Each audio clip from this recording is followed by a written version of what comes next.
नमस्कार। स्वागत है आपका द फोर्थ स्टेज यूट्यूब मंच पर। मेरा नाम है रविंद्र सिंह शोरान। आपसे गुजारिश, हमारे चैनल को प्लीज ज्वाइन करें जिससे हमें आर्थिक मदद मिले। आपकी छोटी सी आर्थिक सहायता हमारे लिए बड़ा वित्तीय सहयोग होगा। अब आज की खबर। राहुल गांधी ने संडे सवेरे सवेरे यानी कि रविवार के दिन सवेरे सवेरे एक चिट्ठी लिख दी और चिट्ठी में उन्होंने धमाका कर दिया है। चिट्ठी में उन्होंने लिख दिया है कि स्टूडेंट्स की बात मान ली गई है, ठीक है, स्टूडेंट्स का धरना खत्म हो गया, प्रदर्शन खत्म हो गया, अच्छी बात है। धर्मेंद्र प्रधान का इस्तीफा हो गया, बहुत बढ़िया। लेकिन अब अब उन लोगों पर एक्शन लिया जाए, कार्रवाई होनी चाहिए, उनको पनिश किया जाना चाहिए जिन लोगों ने स्टूडेंट्स पर वायलेंस अनलीश की है, जिन्होंने छात्रों पर लाठीचार्ज किया। खबरें हैं कि पैलेट गन्स का भी उपयोग किया गया। खबरें हैं कि प्लेन क्लोथ में पुलिस थी, उन्होंने भी लाठीचार्ज किया है। तो उनके ऊपर कार्रवाई होनी चाहिए। चिट्ठी में यह भी लिख दिया, ये जो पूरी कार्रवाई की है दिल्ली पुलिस ने या सीआरपीएफ ने, ये किसके कहने पर की है? क्योंकि राहुल गांधी ने कहा कि ये सब डिपार्टमेंट जो है तो अमित शाह के अंडर आते हैं, गृह मंत्री वही हैं। तो गृह मंत्री अमित शाह को और प्रधानमंत्री मोदी को माफी मांगनी पड़ेगी स्टूडेंट्स से, या फिर उनको पनिशमेंट मिलनी चाहिए जिन लोगों ने ये काम किया है। और इस वजह से स्टूडेंट्स जो हैं, जिनको चोट लगी है, उनसे माफी मांगनी चाहिए और उन लोगों को पनिश किया जाना चाहिए। ये बात कही है राहुल गांधी ने और इस बात को लेकर के अब वो सदन में उठाएं। देखिए, जो सड़क थी उसका काम खत्म हो गया।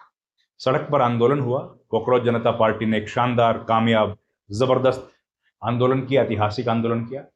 सरकार ने घुटने टेके, सरकार झुकी। सरकार ने कॉकरोच जनता पार्टी के नेताओं की सारी मांगे मानी, ठीक है। अब इसके आगे का काम सदन के भीतर। सड़क पे तो यही काम होता है। अब सरकार का काम आ गया, विपक्ष का काम आ गया। अब सरकार जो है उसके सामने राहुल गांधी ने आने वाले सप्ताह में एक चुनौती रख दी। चुनौती रख दी है कि भैया, अब जो सप्ताह आएगा उस सप्ताह में हम लोग क्या करेंगे, इस मुद्दे पर चर्चा करेंगे कि कौन जिम्मेदार है स्टूडेंट्स पर जो वायलेंस हुई है उसके। इस पर करेंगे। कहने का मतलब है इस पूरे सप्ताह का टोन टेनर सेट हो गया। अब इन मुद्दों पर ही होगी सदन में बातचीत। अब बातचीत कैसी होगी ये है सवाल। पूरा सप्ताह हमने देखा है, जो पहला सप्ताह मॉनसून सेशन का था वो तो वॉश आउट हो गया, उसमें तो काम नहीं हो पाया। अब एक दिन का खर्चा 10 से 12 करोड़ रुपए का आता है। लोकसभा, राज्यसभा, संसद जो हमारी नहीं चलती है ना, एक दिन का खर्चा 10 से 12 करोड़ रुपए का होता है। किसका खर्चा है ये? किसकी जेब से पैसा जाता है? मेरी और आपकी।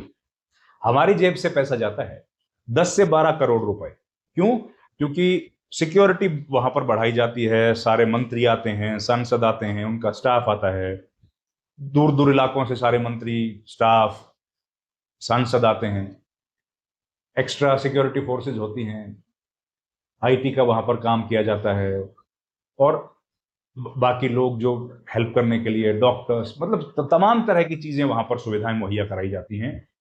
तब जाकर के, और कितना सारा खर्चा होता है पेपर्स में, कितना सारा खर्चा होता है क्वेश्चंस में, और ये तमाम चीजें हैं सदन के भीतर जो चलाई जाती हैं। और प्रधानमंत्री अगर कहीं जाते हैं तो आप जानते हैं कि वहां पर कितना ज्यादा खर्चा एक्स्ट्रा किया जाता है, बहुत खर्चा होता है, सिक्योरिटी को लेकर के बहुत खर्च होता है, बाकी सब मिनिस्टर्स का भी होता है। तो लगभग 10 से 12 करोड़ रुपए एक मोटा अनुमान है कि सदन को चलाने का एक दिन का। तो पिछला पूरा सप्ताह, 5 दिन थे, वो खत्म हो गए। 50-60 करोड़ रुपए इस देश के नागरिकों के स्वाहा। अब यह सत्र शुरू होगा, नया सप्ताह, उसी सत्र का, मॉनसून। अब इस सप्ताह में क्या सरकार तो पहले झुकी हुई है, सरकार बैकफुट पर है। धर्मेंद्र प्रधान ने तो इस्तीफा दे दिया। अब राहुल गांधी, वैसे तो यह है कि भाई राहुल गांधी ने भी मांग की थी कि इस्तीफा होना चाहिए, इस्तीफा हो गया, सरकार ने मान लिया। लेकिन जो दो और मांगे हैं जिन पर जेपी नड्डा ने कहा है कि हम लोग बताएंगे, राहुल गांधी ने स्पष्ट तौर पर चिट्ठी में लिखा है कि जिन लोगों ने वायलेंस की है उन पर एक्शन हो, पनिश किया जाए। अब राहुल गांधी को जानते हैं, सब जानते हैं कि भैया दिल्ली पुलिस, पैरामिलिट्री फोर्सेस किसके अंडर आती हैं? तो गृह मंत्रालय के अंडर आते हैं। तो गृह मंत्री हैं अमित शाह। तो क्या अमित शाह अब माफी मांगेंगे, या प्रधानमंत्री मोदी माफी मांगेंगे, या पनिशमेंट का क्या पनिशमेंट होगी? अब इनके इर्द गिर्द पूरा इलेक्शन हुआ। इस बीच प्रधानमंत्री नरेंद्र मोदी एक बार फिर से गोदी मीडिया को छोड़ के नुमाया हुए इंस्टाग्राम पे, ट्विटर पे, फेसबुक। उन्होंने बताया कि भैया, दोस्तों, छात्रों, फ्रेंड्स बोला, मैं अब एक काम करने जा रहा हूं। नंदन नीलेकनी को हमने बुला लिया है और अब वो होंगे जो सुधार करने, परीक्षाओं में जो सुधार चाहिए ना, उसके लिए उनको जिम्मेदारी सौंपी गई। हमने एक कमेटी बनाई है, एक फोरम बनाया है, ग्रुप बनाया है, वो सुधारों के लिए काम करेगा और हमको जरूरी जो रिकमेंडेशन है, सुझाव देंगे उनसे, क्योंकि ये बहुत बड़ा मुद्दा है। सरकार को पहली बार बैकफुट पर आना पड़ा और अब तो प्रधानमंत्री मोदी गोदी मीडिया को छोड़ चुके हैं। गोदी मीडिया को छोड़कर और अब अपना ही इंस्टाग्राम यूज कर रहे हैं, अपनी वीडियो रील बना रहे हैं। देखिए वो प्रेशर सरकार पर कितना भारी है जनता का, आप देख ही रहे हैं। एक तो ये हुआ। दूसरा, शिक्षा मंत्री जो है प्रहलाद जोशी, उन्होंने आज संडे के दिन अपना कार्यभार ग्रहण कर लिया और पहला दिन था तो जाहिर है सारे अधिकारी लोग मौजूद होते हैं, एडिशनल चार्ज है। उन्होंने भी उन सब से मुलाकात की और बातचीत की। उन्होंने कहा कि भाई, मैं तो वो सब काम करूंगा जो प्रधानमंत्री चाहते हैं और मेरे ऊपर ये जिम्मेदारी सौंपी गई है, मैं इसके लिए बहुत धन्यवादी हूँ। एनटीए में सुधार के लिए भी सरकार ने कहा कि हम लोग उस पर भी सुझाव मांग रहे हैं। अब एनटीए जो है उसके बारे में यही बताया जाता है कि वो तो एक सोसाइटी की तरह रजिस्टर की गई है और उसमें तो ज़्यादा जिम्मेदारियां किसी के पास होती नहीं हैं। तो अब वो कैसे सुधार किया जाएगा, वो एक बड़ा मसला है। कहने का मतलब ये है कि सरकार हर कोशिश कर रही है, बैकफुट पर तो है, सरकार कोशिश कर रही है कि कैसे इस पूरे मुद्दे को सेटल किया जाए, क्योंकि इस्तीफे देने से भी जो लोग नाराज हुए हैं वो समझ जाएंगे, ऐसा नहीं है। फिर प्रधानमंत्री ने कहा कि अब एक नया बिल भी हम लोग लेके आ गए, नया बिल। अब नए बिल में ज्यादा सजा है, बहुत बड़ा फाइन है। हालांकि बिल 2024 में भी सरकार ने कहा था कि हम लोग कड़ा लेके आ गए हैं, बड़ा बिल है। वो बिल कानून बन गया, क्या काम आया, उसमें कितने लोगों को सजा हुई। अच्छा होता अगर सरकार ये जानकारी देती कि भाई हमने 2024 में बिल बनाया था, 26 तक इतने पेपर लीक हुए, इतने लोगों के ऊपर जो है वो शक था, आरोप था और इतने लोग दोषी पाए गए। एक श्वेत पत्र सरकार दे देती, अच्छा होता।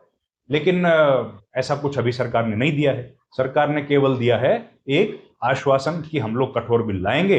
अब बिल लेके आएंगे, बिल तो देखिए पारित हो जाएगा। वैसे भी सरकार के पास सिंपल मेजोरिटी चाहिए, हाउस में, दोनों हाउसेज में है। तो जब बिल पास करेंगे, और सरकार, इसमें तो हमने देखा है कि बिल तो पास बगैर डिस्कशन के भी हो ही जाते हैं, बिल पारित हो जाएंगे। लेकिन बिल पारित करना तो सदन का काम है, संसद का काम। सरकार का काम तो एग्जीक्यूट करना है ना, ये तो एग्जीक्यूटिव है।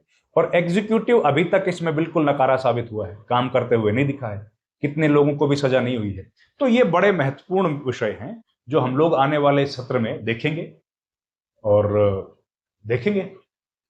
हम लोग आप तक खबरें पहुंचाते रहेंगे। इस वीडियो में इतना ही। आपका बहुत बहुत धन्यवाद। Thank you very much. नमस्कार।